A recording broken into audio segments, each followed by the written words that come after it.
What's up, everybody? It's your favorite show, Get a Bucket. I'm your host, Trey, and as usual, hope you're all having a wonderful, wonderful day. Today, we're going to talk about the WNBA 2026 All-Star Recap. But before we do that, please make sure to hit that like and subscribe button, comment, tell anyone about the show. Trying to get the ratings up a little bit, just a little bit. If you wonder where you heard this before, that's because you've been listening to me Monday through Friday at 11 a.m. Eastern Standard Time. So I greatly appreciate your support. Now, what we're going to talk about, the winners, right? Shout out Team Spoon. Okay, I thought Team Coop was going to get the job done. I did think Team Spoon could win, obviously. My reasoning for Team Coop, I thought they had more two-way players, and I definitely thought that the game was going to be a little closer than what it was throughout. The game was a little spread out score-wise, right?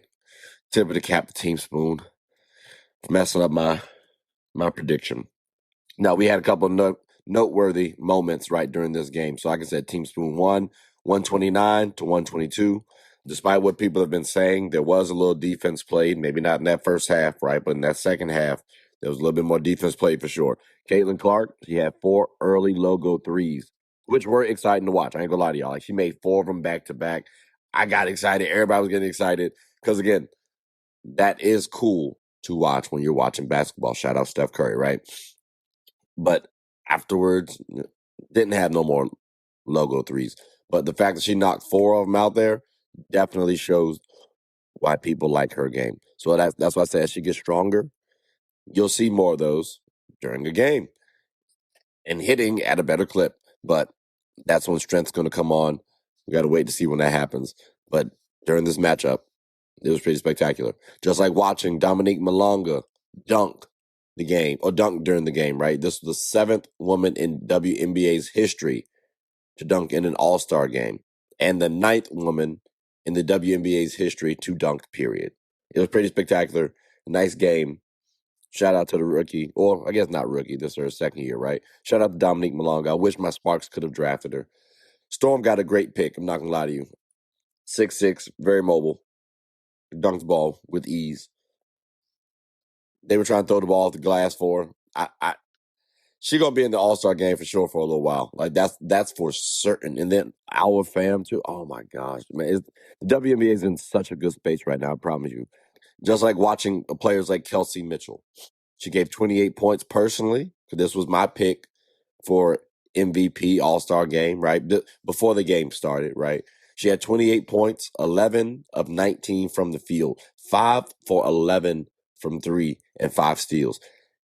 If the MVP didn't play the way they did, and if Team Spoon does not win, Kelsey Mitchell would have been MVP. So I was close, to be clear, but close only counts in horseshoes.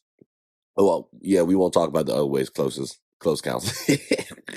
But again, Kelsey Mitchell definitely did her thing. Another noteworthy moment of the All-Star game. Hence why I've asked, is she a top 10 player? Is she a top 5 scorer?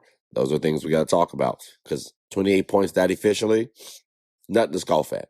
Also, speaking of scoring, we got to give a tip of the cap to Nneka Ogwumike, who becomes the all-time leading scorer in All-Star history with 127 points. I ain't mad at that, Nneka. Shout out to you, baby, because again, she's on my Sparks. You know what I'm saying? She got my Sparks a championship. She's second all-time in All-Star appearances, first in all scoring, rebounding on my Sparks. She's up there, bro. Like Nneka's becoming quite accomplished. Like when we're talking about her, obviously Hall of Fame career, right? But when we're talking about those all-time greats, we have to consider Nneka Ogwumike as one of those players in those discussions. I'm talking about the Asia Wilsons and the Candace Parkers and the Elena Del Dons and the Maya Moores. We're gonna have to include Nneka Ogwumike. We have to for sure. So tip of the cap to Nneka. Also, ladies and gentlemen, we did have close to 2 triple doubles. Olivia Miles, 11 points, 12 rebounds, 8 assists, 1 turnover, by the way. You know I love my assist-turnover ratio. The one who usually gets the triple doubles or close to it, right? Jessica Shepard, she had 7 points, 5 rebounds, 5 assists. I'm not counting that one, but it's not too far off, right? We also had Brianna Stewart, 6 points, 13 rebounds, 7 assists, no turnovers. Not bad at all. I mean, if you want to count Dominique Malonga, 12 points, 13 rebounds, Didn't really have another category that was close to double digits, but double maybe that counts for you. But the other one that was kind of most impressive, hence why she won MVP, was Jonquel Jones. Now, let's be clear. She has won Finals MVP, League MVP, All-Star MVP, and if you want to count Commissioner Cup MVP too, sure.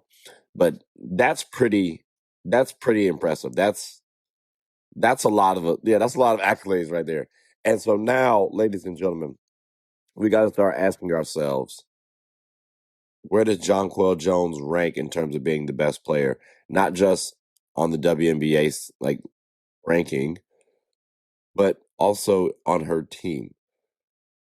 Because if you want to say she's top 5, okay, because she'd be better than Breanna Stewart. That would be my very next question. And now think about it like this, right? She gives 22 points, 13 rebounds, 8 assists. She's pretty spectacular from an offensive standpoint. Can she be a little streaky? She has.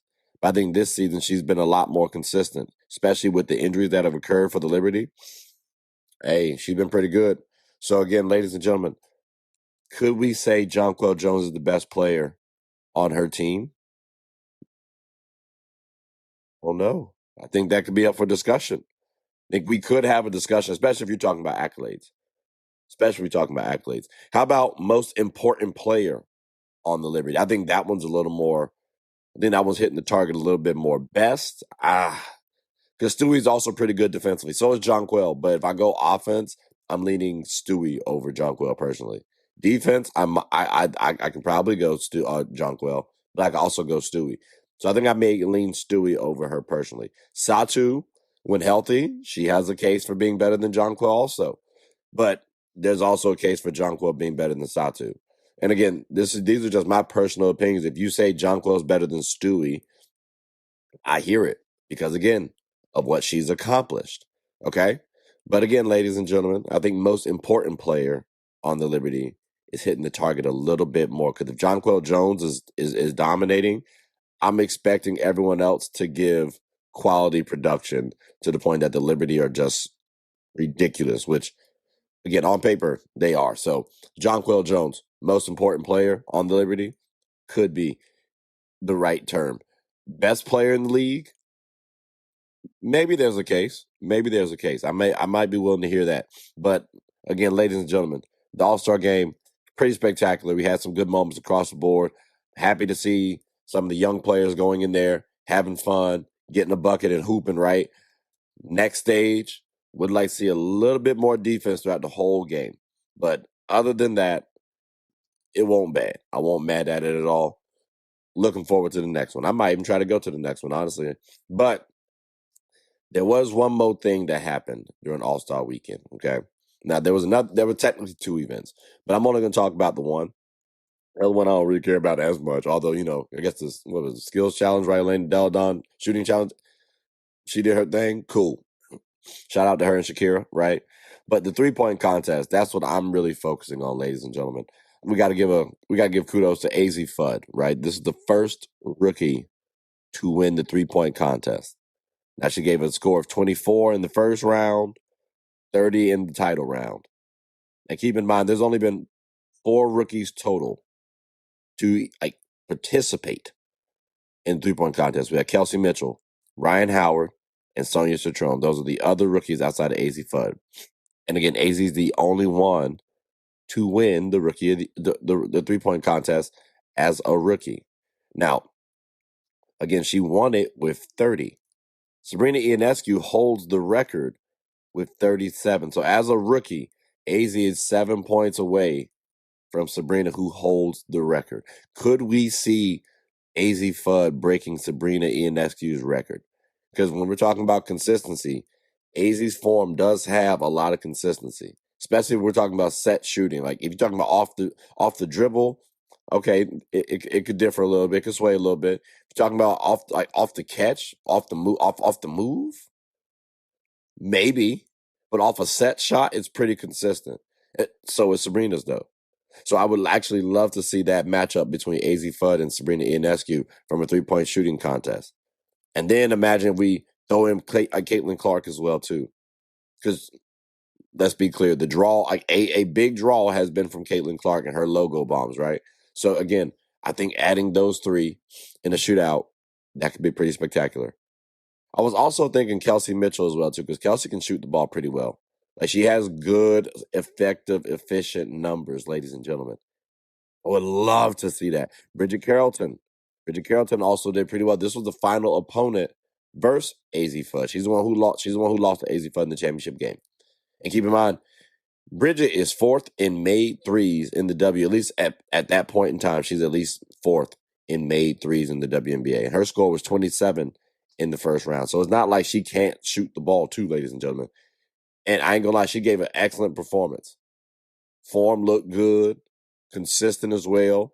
So we may have to throw Bridget into the mix. Janelle Salon off the Valkyrie. She has the best three-point percentage, apparently, word on the street.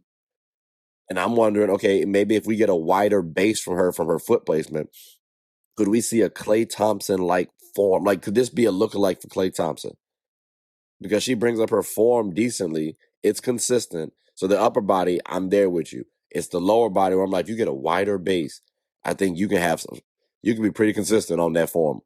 You could be pretty consistent on that form. And I'm really thinking Klay Thompson. That's what I saw when I'm looking at her, right?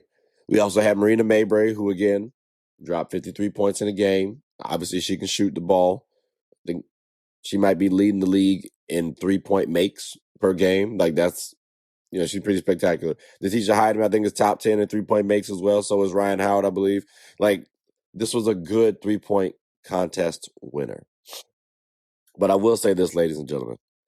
If there was one thing that we could add to this All-Star weekend, if we lower the rim to 9 feet, I would love to see a dunk contest. Because I'm telling you right now, Dominique Malonga just confirmed it for me. I need to see a dunk contest in the WNBA. I get the fact that women want to dunk on the 10-foot rim. I know that we have women who can dunk on a 10-foot rim. The creative piece, like the windmills, that can be seen more on a 9-foot rim. So, like, please, WNBA, can we lower the rim to 9 feet just for the dunk contest? I understand shooting, that may change your form a little bit on a 9-foot rim. Let's just do it on a dunk contest. And I think that would be fair. I think that would give the fans something different, something a little more exciting to see, right? Something new. And in a time where the commissioner of the WNBA is talking about, or at least being mum on the words of her being here next season. Like, we might not have the commissioner next season. That might be something she might want to implement if she wants to stay. Just saying. And if you're the new commissioner, I hope you listen and add this, implement this, please, to the agenda. Because like I said, I'm looking to go. But ladies and gentlemen, boys and girls, that does conclude the end of the episode. And I'm curious, what did you all think about the All-Star game? What did you think about the 3-point contest? Was there anything that I missed that you wish I talked about? Or is there something I said that you felt like was wrong? I want to know your thoughts. Also, from the 3-point contest, does this mean now that we should expect Azzi Fudd to be viewed as the best shooter in the WNBA from the 3-point? I mean, she won the contest in decent fashion, too, and she averaged 27 points throughout the whole round, both rounds. That's pretty spectacular. Again, that's what got Bridget Carrollton into the championship game, was that 27 point in the first round. So should we start looking at Azzi Fudd as the best shooter in the game? I want to know your thoughts. But ladies and gentlemen, boys and girls, that does conclude the end of the episode. So please make sure to like, subscribe, comment, tell anyone who's anyone about the show. My name is Trey. I'm the host of Get a Bucket. I hope you're all having a good one. Take care.